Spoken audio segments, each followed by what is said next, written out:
구원을 가져다 주시는 하나님의 은혜가 모든 사람에게 나타나 우리를 가르치시되 경건치 아니한 것과 세상에 속한 정욕들을 우리가 거부하고 이 현 세상에서 맑은 정신을 가지고 의롭게 하나님의 뜻대로 살며 저 복된 소망과 위대하신 하나님 곧 우리의 구원자 예수 그리스도의 영광스러운 나타나심을 기다리게 하셨느니라. 그분께서 우리를 위하여 자신을 주심은 모든 불법으로부터 친히 우리를 구속하시고 정결하게 하사 선한 행위에 열심을 내는 백성 곧 자신을 위한 특별한 백성이 되게 하려 하심이라. 기도하겠습니다. 주님 말씀을 높이시고 또 함께 해 주옵소서. 이 시간을 주님의 권능과 은혜의 손에 의탁하옵니다. 저는 부족하고 아무것도 아닙니다. 주님 저를 통해 주님이 필요한 말씀을 선포하게 하옵소서. 그리고 영광을 받아 주옵소서. 예수님의 귀한 전함을 받들어 기도합나이다. 아멘. 제가 지금 계속 은혜가 이끄는 삶에 대해서 여러분들에게 말씀을 선포하고 있습니다. 자, 우리가 있는 이 은혜는 우리로 하여금 먼저 구원을 가져다 준다라고 말씀입니다.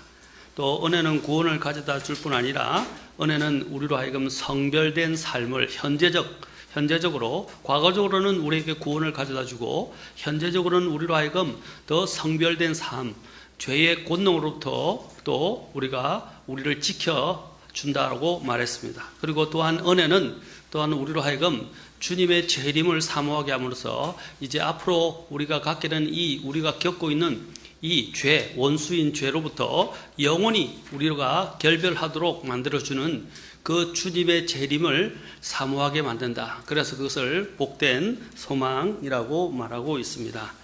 또 은혜는 이제 오늘 우리가 살펴볼 내용은 또 네 번째로 우리가 은혜는 또 우리로 하여금 선한 행위에 열심을 내는 하나님의 친백성으로서 선한 일에 열심을 내도록 우리를 이끌어 간다라고 말씀드렸습니다. 자, 다섯 번째로 오늘은 우리가 은혜는 고난을 이기게 한다라는 것입니다.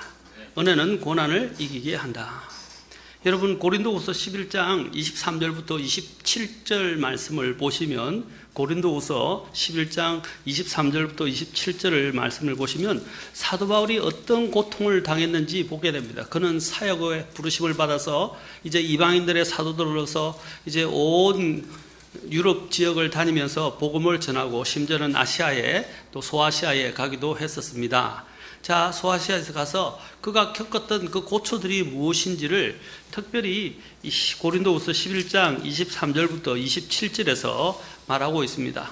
자, 23절에 보면 그렇게 말하면 그들이 그리스도의 사역자냐 내가 어리석은 자처럼 말하거니와 나는 더욱 그러하도다. 자, 보세요. 내가 수고를 더욱 넘치도록 하고 매도 지나치게 맞고 감옥에도 더 자주 갇히고 여러 번 죽을 뻔하였으니 내가 유대인들로부터 마흔에서 하나 뺀 매를 5번 맞았으며 39대를 5번이나 맞았다. 우리는 성경에 안 나오죠. 여기서만 언급하고 있어요. 얼마나 심한 매질을 당했는지 여기서 이야기하고 있습니다. 3번 몽둥이로 맞았다. 또 1번 돌로 맞고 3번 파선을 당하고 여행한 가운데서 배가 파선되었다고 그랬어요. 그렇죠? 물론 사도행전에 1번 나오지만 그 뒤로도 2번 더 있었다고 말합니다. 한밤과 한낮을 기쁨 속에 있어. 그러니까 무의식 가운데서 아마 의식을 잃어서 아마 굉장한 심한 고통을 겪었던 것으로 보여집니다. 그리고 기쁨 속에 있었으며 26절 자주 여행하면서 물들의 위험과 강도들의 위험과 내 동포로 인한 위험, 유대인들에 대한 반대와 핍박이 있었죠. 또 이교들로 인한 위험과 도시에서의 위험과 광야에서의 위험과 바다에서의 위험과 거짓 형제들 가운데서 위험을 당하였고 또 지치고 아프고 여러 번 밤을 새우고 굶주리고 목마르고 여러 번 금식하고 추위를 당하고 헐벗었노라. 밖에 있는 그 일들 외에도 날마다 내게 닥치는 것이 있으니 곧 모든 교회를 위하여 염려하는 것이라. 자, 여기서 우리가 28절까지 봤는데, 자, 여기서 보면 바울이 이러한 처절한 이런 고통과 아픔 속에서도 그의 열망을 꺾지를 못했어요. 그의 열정을 식힐 수가 없었습니다. 무엇이 그로 하여금 이러한 일들을 위해서 달려가게 만들었습니까? 이러한 복음을 위해서 목숨을 내놓고 자신의 이러한 고통을 감수하고 위험을 감수하고 또 이러한 어려움들을 이겨내면서 견디면서 나아가도록 만들었습니까? 그의 삶은 위기와 공경의 연속이었다고 할 수 있습니다. 그는 어느 누구보다도 정말 많이 고생한 사람입니다. 물론 주님의 제자들을 보면 다 고생했지만 사도 바울은 정말로 많은 고생을 했다는 것을 우리는 알 수 있습니다. 수많은 옥고도 치르고 매도 맞고 또 강도의 위험과 여러 가지 이 통증과 고통과 아픔 그리고 무식에 빠지는 이런 상황까지 위험한 상황까지 그리고 줄이고 목마르고 춥고 헐벗고 원초적인 인간이 겪을 수 있는 이런 한계를 그도 또한 동일하게 겪었던 것을 보게 됩니다. 바로 그의 선교 활동 때문에 된 것인데 그로 하여금 이러한 어려움에도 불구하고 그로 하여금 이 일들을 지속하도록 목숨을 내놓도록 만든 것이 무엇이었습니까? 바로 그것이 은혜였다는 사실입니다. 은혜였다는 것이. 그래서 고린도후서 우리가 읽었던 그 11장 그 바로 뒤에 이제 사도 바울이 이야기를 합니다. 그는 복음 때문에 이 일을 했지만 그 복음을 왜 그가 목숨을 걸고 이런 위험을 마다하고 복음을 전할 수 있도록 만들어줬습니까? 그리고 또한 그가 또 주님의 일들을 하면서 또 내적으로는 굉장한 큰 질병을 알았습니다. 그 질병이 무엇인지 모르지만 많은 성경학자들이나 그 당시 여러 정황의 문헌들을 보면 바로 그의 눈에 이 문제가 있었을 것이다. 안질인데 아주 심했던 것 같아요.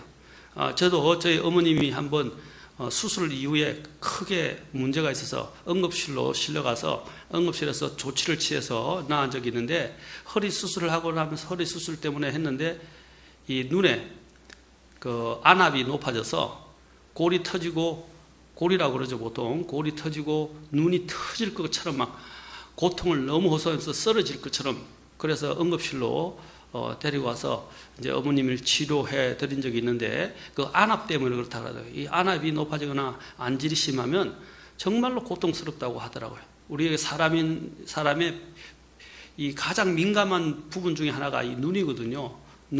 이 눈이 한번 이렇게 정말 아프면 정말로 치명적이고 고통스럽다고 하더라고요. 그래서 저는 그것이 그렇게 무서운지 안압이 그렇게 무서운 줄 몰랐어요.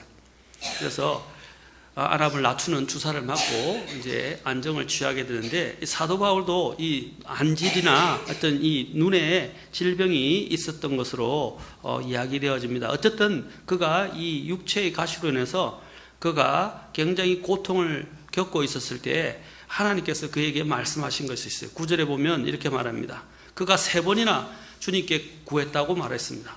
그 병이 곧 사탄의 사자라고 하는 그 육체의 가시라고 하는 그 사탄의 준 그 병이 떠나가게 해달라고 3번이나 간청을 했습니다. 9절에 보니까 이렇게 하나님께서 말씀하셨어요. 내 은혜가 너에게 족하도다.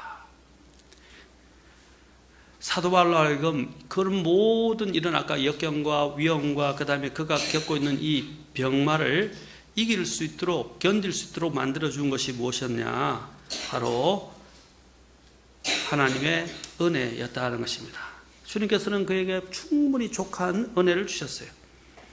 물론 병을 고쳐주시는 은혜를 더 내려주시면 좋은데 그것까지는 하나님이 허락하지 않았어요. 왜? 여기에 분명히 사도 바울이 이야기합니다. 그 고쳐지게 되면 그건 어떻게 됩니까? 그는 교만하게 될 수가 있었어요. 그래서 12장 7절에서 이야기하고 있죠.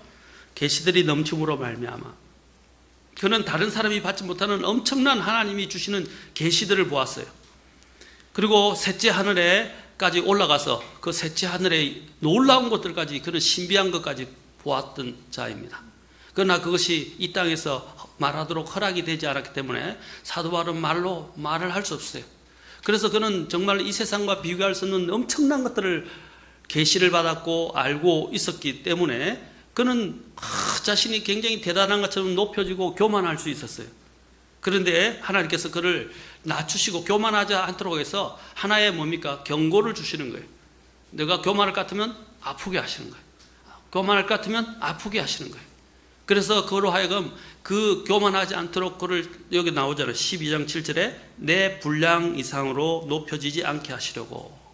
내 분량 이상으로 높여지지 않게 하시려고. 여러분, 하나님께서 우리에게 고통과 어려움을 주실 때는 다 이유가 있어요. 그런데 그 원 배경은 뭐냐? 하나님이 우리를 사랑하시고 하나님이 우리에게 은혜를 주시는 거예요. 비록 그 고통은 힘들어요.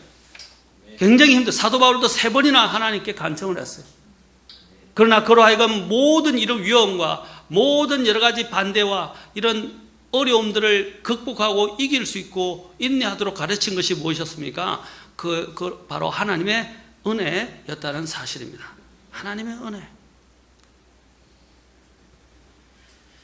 주님께서 그의 요청을 매정하게 거절하셨지만 바울은 여기서 뭐라고 간증을 하고 있습니까? 뭐라고 고백하고 있습니까?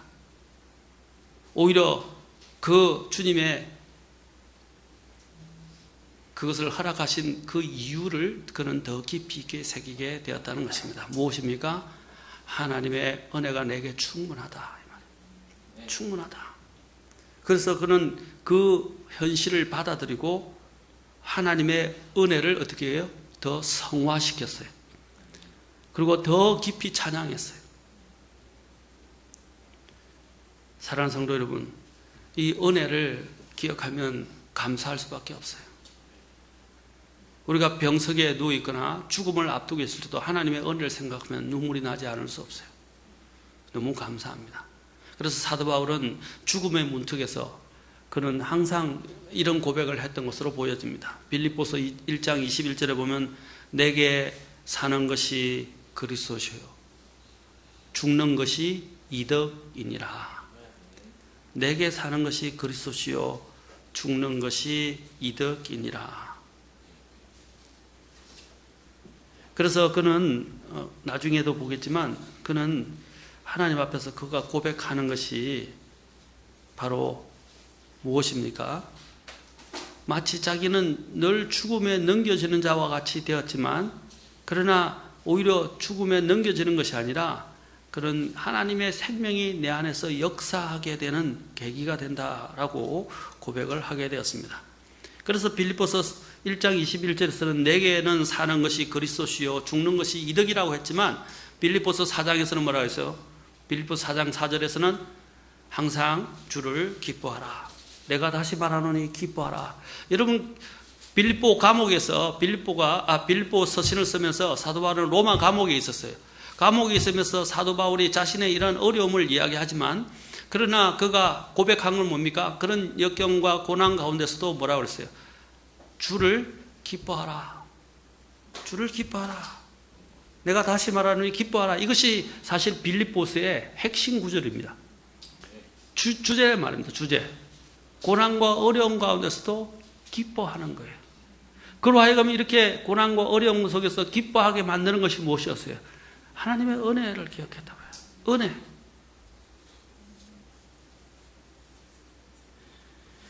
죽어서 주님을 만나는 것보다 더 좋은 것이 없겠죠. 그러나 살아있을 때 이 당하는 것도 하나님의 은혜로 하나님께서 가치 있는 일을 하도록 하시기 위해서 허락하신 것입니다. 우리도 사도 바울처럼 내게 있는 모든 것이 다 하나님의 은혜라고 고백하는 성도님들이 되었으면 좋겠습니다. 그리고 하나님께 감사와 영광을 돌릴 수 있기를 바랍니다.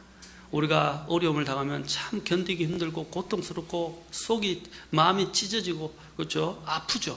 쓰라립니다. 그러나 그 가운데서도 하나님의 은혜를 생각하면 주님이 당하신 십자가에서 당하신 그 고통을 생각하면 우리가 당하신 그 모욕과 그 고통은 아무것도 아니라는 것입니다. 비교할 수가 없다는 것입니다. 주님은 죄가 없으셨지만 그런 고통을 받으셨어요. 우리는 죄인이기 때문에 당연히 고통을 당하는 것은 당연한 것입니다. 아멘. 또 우리가 받아야 될 그 지옥의 고통에 비한다면 우리가 지금 당하는 고통은 고통이라고 할 수가 없을 것입니다. 우리가 이러한 고난 가운데서 하나님의 은혜를 생각합시다. 그래서 빌립보서 3장 10절에서 그는 내가 그분의 죽으심과 일치하게 되어 그분과 그분의 부활의 권능과 그분의 고난에 뭐라고 그랬어요? 참여하는 자가 참여하는 것을 알고자 한다. 여기서 참여라는 이 킹제임스 성경을 보면 fellowship이라는 거예요. fellowship. 이 참여가 뭡니까? 교제. 고난의 교제에 참여해. 여러분, 우리가 이렇게 영어로 속다 보면 misery loves company라고 하는 말이 있어요. 그 말은 뭐냐? 우리말로 속된 말로 하면 뭡니까? 우리 한자로 뭐라 그럴까요? 한자로 이야기하면 다른 사람의 아픔을 내가 공감하고 안다. 그렇죠? 자, 역지사지란 말도 있지만 다른 말로 뭐라면은 나쁜 우리 속된 말로 가부가 가부 속을 안다 라는 말이 있어요. 원래 그 말이 그 속담이에요. misery, 불행이 loves company, 그 동료, 그거 같은 동일한 일을 당하는 동료들을 사랑한다 이런 뜻인데, 직역하면 다시 말해서 서로 아픈 사람들은 서로 그 아픔을 공감할 수 있다라는 것입니다. 자, 여기서 사도 바울이 이것을 통해서 뭘 배우는 것입니까? 주님의 그 고난의 교제에 동참한다라고 이야기했어요. 사도 베드로는 뭐라고 그랬습니까? 그는 또한 주님의 고난의 발자취를 따라간다라고 이야기를 했어요. 여러분, 이것은 정말 대단한 경험입니다. 주님을 깊이 있게 알아가는 거예요. 더 깊이 있게. 고난이 심하고 어려움이 더 임할수록 더 깊이 있게 하나님의 은혜를 기억하고 주님과 깊이 있게 교제하는 거예요. 교제하는 거예요. 여러분이 어떤 큰 어려움을 당해서 정말 말할 수 없고 나눌 수 없는 이런 어려움을 당했는데 그 내 마음을 공감하고 나의 아픔을 들어주고 나와 함께 이런 아픔 가운데서 고민하는 친구가 있다면 얼마나 감사하겠어요? 감사하겠죠? 저도 주변에 이런 친구가 있어요. 목사님이 계세요. 얼마나 감사한지 몰라요. 대표적으로 뭐 여러분 잘 아는 임 목사님 같은 경우도 밤을 새워서 같이 울고 같이 기도하고 또 같이 아픔을 나누기도 하고 얼마나 좋은 친구를 가졌는지 몰라요. 물론 제에게는 아내도 있고 또 목사님께도 아내도 있지만 또 같은 목회자로서 느끼는 아픔을 서로 이야기하고 공유하고 또 같이 기도할 수 있다는 것은 얼마나 감사한지 몰라요. 그냥 나는 알고 있는데 내 마음을 누군가 들어주고 또 같이 공감할 수 있는 사람이 있다는 자체, 그러면서 서로를 더 잘 이해해가는 것 얼마나 좋은 것입니까? 사도 바울도 마찬가지예요. 이것을 통해서 주님과의 교제가 더 깊어지고 주님이 걸어가신 그 십자가의 그 고난의 그 고통과 그 번민과 또 주님이 겪었던 그 고심들을 그가 조금이나마 이해할 수 있게 된 것입니다. 그래서 히브리서 2장 9절에 자 보십시오. 2장 9절에서 사도 바울은 이런 부분에서 이렇게 이야기합니다. 우리가 여러 가지 어려운 가운데서 뭐래? 다만 예수님을 보느라 그분께서 죽음의 고난을 당하시려고 천사들보다 조금 낮게 되셨다가 영광과 존귀로 관을 쓰신 것은, 잘 보세요. 영광과 존귀로 관을 쓰신 것은 뭐라 했어요? 하나님의 은혜로 말미암아 모든 사람을 위하여 죽음을 맛보려 하는 거예요. 예수님이 죽으신 이유가 뭡니까? 바로 하나님의 은혜로. 하나님의 은혜 때문에 은혜를 주시려고, 또 그 은혜로 말미암아 모든 사람을 위하여 죽음을 맛보려 해요. 우리로 하여금 이 은혜를 누리게 하시려고 주님께서 그 십자가의 죽음을 맛보셨다라고 말하고 있습니다. 욥 같은 경우는 얼마나 힘들었으면 욥이 그랬겠어요. 자기의 모든 것을 다 잃었어요. 자녀도 잃고 재산도 잃고 심지어는 아내도 저주하고 친구들도 와서 오해하고 그를 죄인으로 몰아갔어요. 모두 다 자기를 떠나버린 것처럼 느껴졌을 때 욥이 이렇게 고백합니다. 내가 어머니 태에서 벌거벗고 나왔은 적 또한 벌거벗은 채 그리로 돌아가리라. 주신 분도 주시오 가져가신 분도 주시니 주의 이름이 찬송을 받을지어다. 그가 왜 이런 고백을 했어요? 자기가 누린 모든 것이 뭐라고요? 다시 말하면 간단하게 말하면 하나님의 은혜, 곧 하나님의 선물이다 이 말이에요. 하나님이 주셨고 하나님이 가져가시는, 하나님이 모든 것의 주권자이시고, 그렇죠? 그런 고백을 하는 것입니다. 다윗도 또한 솔로몬을 통해서 성전을 건축하려고 백성들에게 자원하는 헌물을 받으면서 온 회중 앞에서 주께 이런 기도를 드립니다. 역대상 29장 14절에 이렇게 말합니다. 그러나 나는 누구며 내 백성은 무엇이기에 우리가 이런 식으로 이렇게 자원하여 들 힘이 있겠나이까. 자 보세요. 모든 것이 주에게서 나오니 우리가 주의 것에서 주께 드렸을 뿐이다. 그가 이 모든 것을 바치면서 하나님의 은혜 때문에 하나님 앞에 드린 것입니다. 이 성전을 지으려 할 때요, 다윗과 그의 백성들이 얼마나 자원하여 모든 것들을 하나님 앞에 드려서 넘치도록 채워졌어요. 넘치도록. 그것이 어디서 나왔습니까? 하나님의 은혜를 기억했기 때문입니다. 그래서 전도서에서 솔로몬은 말합니다. 모든 사람이 먹고 마시며 자기의 모든 수고로 인한 좋은 것을 누려야 하는 것이 하나님의 선물인 줄도 아노라. 하나님의 은혜의 선물이라는 거예요. 전도서 3장 13절에서. 또 전도서 5장 19절에서도 말합니다. 하나님께서 각 사람에게 부와 재물을 주시고 또 그에게 그것을 먹고 그의 몫을 취하며 그의 수고한 것을 기뻐할 능력을 주셨나니 이것은 하나님의 선물이로다. 사랑하는 성도 여러분, 우리가 이걸 깨달아야 됩니다. 우리가 누린 모든 것은 하나님의 선물입니다. 다시 말해서 오늘 이 저녁에 주님이 우리의 생명을 취하여 가실 수도 있어요. 오늘 아침에도 취하여 가실 수 있는데 우리를 하루 내버려 두셨어요. 그리고 누리게 하셨어요. 이 모든 것이 하나님의 선물입니다. 은혜입니다. 그래서 사랑하는 가족의 얼굴을 한 번 더 볼 수 있잖아요. 사랑하는 아내와 남편과 자녀들의 얼굴을 한 번 더 볼 수 있잖아요. 얼마나 감사합니까? 사고 없이 오늘 다 같이 가족들이 회합해서 저녁에 만날 수 있던 것, 같이 잠을 잘 수 있고, 그렇죠? 얼마나 감사합니다. 다 선물이에요. 귀한 것입니다. 우리는 너무 선물들이 넘치도록 많으니까 귀한 것을 몰라요.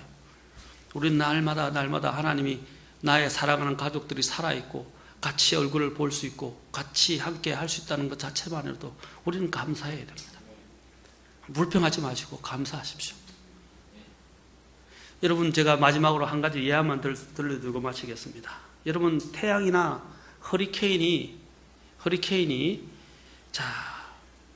우리에게 얼마나 큰 유익을 주는지 제가 여러분들에게 말씀을 드리고 싶습니다. 이 태풍이나 허리케인은 자연 현상이지만 우리는 이 태풍을 여러 지역에서 다른 이름들로 불려집니다. 우리나라나 이 아시아권에서는 그렇죠? 태풍이라고 부릅니다.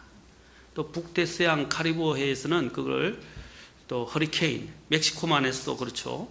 또 인도양 벵골만에서는 사이클론이라고 부릅니다. 호주에서는 윌리라고 부릅니다. 자, 태양은 우리 인간의 시각으로 볼 때는 별로 달갑지가 않은 손님이라고 할 수 있습니다. 또 태풍은 우리를 굉장히 긴장하게 만듭니다. 왜냐하면 어떤 피해를 입힐지 모르기 때문입니다. 그 태풍이 올 때 얼마나 많은 강한 강풍과 또 비바람을 몰고 옵니까? 그래서 홍수가 나서 또 모든 것이 날려 쓰러져 갈 수도 있습니다. 태풍은 항상 여름철마다 연중행사로 우리에게 닥쳐와서 인명과 재산의 손실을 가져다 줍니다. 그런데 이 태풍을 자세히 이렇게 하나님 앞에서 우리가 생각해 보면 이것은 하나님께서 설계하신 자연의 창조 질서 프로그램이라는 것입니다. 우리에게 이런 피해를 주는 자연재해 같이 보이지만 그러나 태풍은 우리의 이 인생을 살아가는데 이 세상에 필수불가결한 하나님 주신 선물입니다. 먼저 이 적도 부근에 몰려있는 축적된 이 대기의 에너지를 이제 고위도 지방에 이렇게 쭉 올려다 주어서 지구 남반부나 또 북반부의 온도를 잘 서로 딱 적절하게 유지해 주도록 만들어 줍니다. 그리고 또 바다가 이렇게 큰 노를 일으키면서 막 요동치게 되죠. 요동치게 될 때 그 안에 산소를 확 공급해서 생태계가 더 활성화되도록 만들어 줍니다. 그래서 플랑크톤이나 물고기가 이동을 하게 될 때 바다 속에 또 이런 속에 채수나 여러 가지 균형을 이루는데 또 풍어가 나올 수 있도록 만들어주는 그런 역할들을 이 전부 태풍이 한다는 것입니다. 그래서 수자원을 우리가 얻게 되는 거예요. 그래서 태풍이 나쁜 것만 아닙니다. 우리 인간이 먹고 마시는 데는 꼭 필요한 하나님의 섭리의 손길입니다. 또 수학기에 이 태풍이 우리에게는, 농부들에게는 참 마음을 졸이는 것이지만 이것을 통해서 바다 농사나 심지어는 비가 오지 않은 경우에 비를 통해서 어떻게 해요? 또 우리에게 농사가 잘 이루어지도록 만들어 주기도 합니다. 그리고 또한 이 태풍은 더 나아가서 세상의 청소부 역할을 한다는 것입니다. 여러분, 뭔가 태풍이 지나가고 그 다음에 비바람을 해서 모든 게 난장판이 된 것처럼 보이죠? 그러나 여러분, 우리가 보이지 않는, 우리 예를 들어서 가장 쉽게 생각합시다. 미세먼지. 태풍이 한번 오고 나면 어떻게 되죠? 싹 청소되죠? 또 태풍이 오고 나면 어떻게 해요? 우리 안에 병균을, 각종 병균을 일으키는 거 싹 다 다시 한번 청소를 합니다. 창궐할 수 있는 질병이나 역병들을 또 싹 씻어내줍니다. 비가 많이 오면 또 여러분, 태풍이 오고 비가 많이 오면 또 어떤 일이 일어나죠? 예? 예, 장마가 특히 와서 하고 나면 계속 비가 내리면 모기가 덜 끓지 않아요. 맞습니까? 하수구를 싹 청소해버리잖아요. 그래서 모기가 그 유충들이 다 쓸려 내려가요. 자, 우리에게 피해를 주는 것 같지만 또 이것을 통해서 하나님은 자연을 대청소하신다는 거예요. 우리가 삶을 더 풍부하게 윤택하게 살아가도록 만들어준다는 것입니다. 이런 패턴이 계속되면서 우리는 오히려 더 하나님께서 이 태풍을 통해서 우리의 이상 신호가 왔다는 것을 경고하고 청소를 해주는 역할을 하듯이, 마찬가지로 하나님께서는 우리의 고난을 통해서 우리에게 경고를 주시기도 하지만 또 우리의 고난에 있어서 우리에게 이 영적으로 병이 났던 부분들을 하나님께서 다시 정화시키고 또 치유하시기 위한 하나님의 역사다 이 말입니다. 우리가 그것을 알아야 돼요.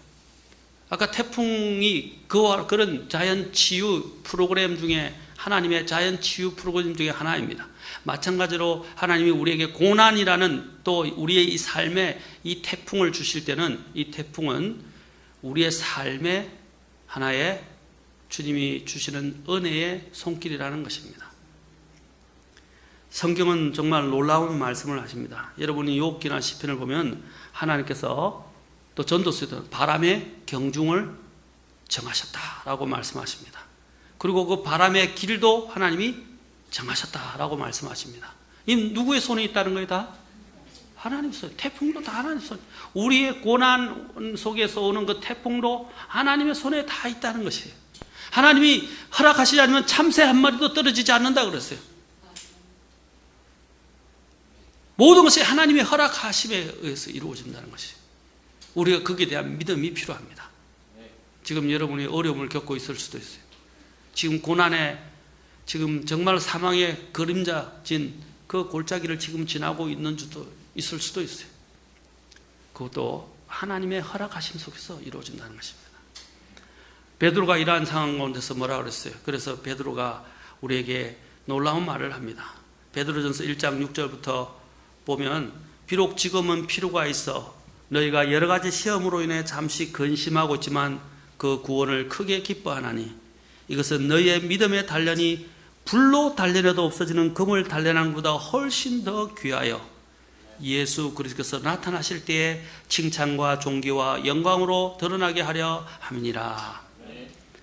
그러면서 뭐라고 하냐면 이런 말이에요. 너희가 그분을 보지 못하였으나 사랑하는도다. 여러분, 고난은 우리로 하여금 주님께 더 가까이 나가게 하고 주님을 더 사랑하도록 만들어줍니다. 아멘.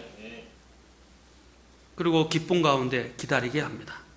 그래서 그 앞에 뭐라고 하면 먼저 베드로전서 1장 5절에서 뭐냐면 이걸 전제 조건으로 먼저 이야기했어요. 뭐라고 하냐? 하나님의 권능으로 너희가 보호받고 있다고 그랬어요. 아멘. 비록 고난의 태풍을 지나가지만 우리는 뭐예요? 그 태풍에 휩쓸려서 날아가는 게 아니라 오히려 하나님이 우리를 그 권능으로 보호하고 계시다.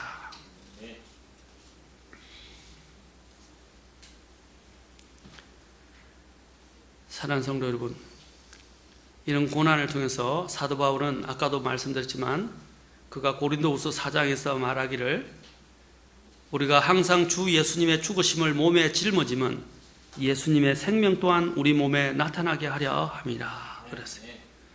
이런 죽음에 넘겨주고 죽음을 짊어지는 이유가 뭐예요? 내 안에 하나님의 주님의 생명이 더 역동하도록, 더 나타나도록, 우리 육체 안에서 나타나도록 하나님이 허락을 하시는 것입니다. 그래서 베드로는 뭐라 했어요? 고난은 육체의 죄를 그치게 한다 그랬어요. 아멘? 고난은요, 우리의 육체의 죄를 그치게 한다 그랬어요. 여러분, 우리가 죄 지을 때 하나님이 이 고난은 아까 태풍이 주는 경고등처럼 우리에게 경고를 하는 거예요, 하나님이. 그것은 경고는 우리를 하나님이 보호하시고 지키시기 위해서 하나님이 주시는 친절한 손길입니다. 은혜의 손길이라는 거예요. 그래서 어려움이 닥쳤을 때 우리가 제일 먼저 해야 할 일은 뭐냐면, 혹시 내 안에 죄가 없는가? 하나님께 불순종한 것이 없는가? 하나님 앞에 잘못하고 반역한 것이 없는가를 생각하십시오. 그런데 그 은혜를 잊어버리고 이제 내 마음대로 살아갈래 할 때 하나님이 어떻게 하세요? 경고로서 인생의 폭풍우를 가지고 오십니다. 그때는 겸손하게 엎드리십시오. 그리고 주님께 감사하십시오. 만약에 그 폭풍우를 감사하지 못하고 불평으로 계속 하게 되고 주님께 계속 그런 식으로 나가면 이제 하나님이 너 필요 없다, 이제 너는 은혜도 모르는 아이야.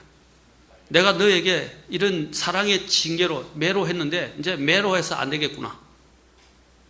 그렇죠? 하나님이 이제 끝내실 수 있어요. 사랑하기 때문에 징계하시는 거예요. 사랑하기 때문에 인생의 폭풍을 보내주시는 거예요. 감사하지 않습니까? 네. 그래서 우리는 이 은혜를 통해서 우리 주님 앞에 배우게 됩니다. 자, 두 말씀만 보고 바로 마치겠습니다. 119편 75, 시편 119편 75절. 자, 시편 119편 75절. 그리고 베드로전서 5장 10절. 자, 시편 119편 75절. 베드로전서 5장 10절. 자, 이것만 읽고 마치겠습니다. 같이 읽겠습니다. 자, 보십시오. 먼저 읽기 전에 67, 71을 보면 이렇게 돼. 고난 당하기 전에는 내가 길을 잃었사오나 이제는 주의 말씀을 지키고 있나이다. 또 71절 보세요. 고난 당하는 것이 뭐라고 그랬어요? 내게 유익하오니 이로써 내가 주의 법규들을 배우게 되나이다. 75절 읽겠습니다. 같이 시작. 오 주여, 내가 알거니와 주의 판단들은 바로오며 또 주께서 신실한 가운데 나를 괴롭게 하셨나이다. 뭐 가운데서요? 신실한 가운데서. 주님이 변함없단 말입니다. 자, 마지막으로 베드로전서 5장 10절. 베드로전서 5장 10절. 큰 소리로 읽고 마치겠습니다. 자, 읽겠습니다. 시작. 그러나 모든 은혜의 하나님 곧 그리스도 예수님을 통해 우리를 부르사 자신의 영원한 영광에 이르게 하신 분께서 너희가 잠시 고난을 받은 뒤에 너희를 완전하게 하시고 굳건하게 하시며 강하게 하시고 정착시키시리니. 아멘. 여기에 잠시 고난을 받은 뒤에 완전 굳건 강하게 정착시키는 그것이 원인이 어디 있다고요? 모든 은혜의 하나님. 하나님을 어떻게 모시하고 있죠? 모든 은혜의 하나님이 잠시 고난 뒤에 우리를 완전하고 굳건하고 강하고 정착시키시려고 하나님이 하신다. 그 뒤에는 뭐가 있다고요? 은혜의 하나님이 계시다. 어떤 은혜의 하나님? 모든 은혜의 하나님. 기도하시겠습니다.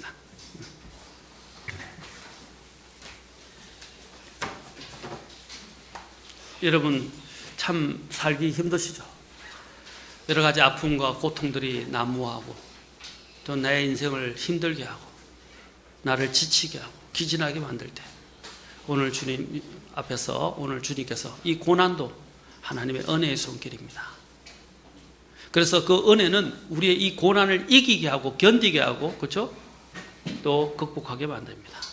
잠시 고난을 이기고 견디고 난 다음에는 하나님께서 우리를 강하게 그리고 또한 하나님의 그 안에서 정착하도록 만들어 줍니다. 굳건하고 강하고 완전하게 정착하도록 만들어 준다고 하였습니다. 이 은혜로 인해서 감사합시다.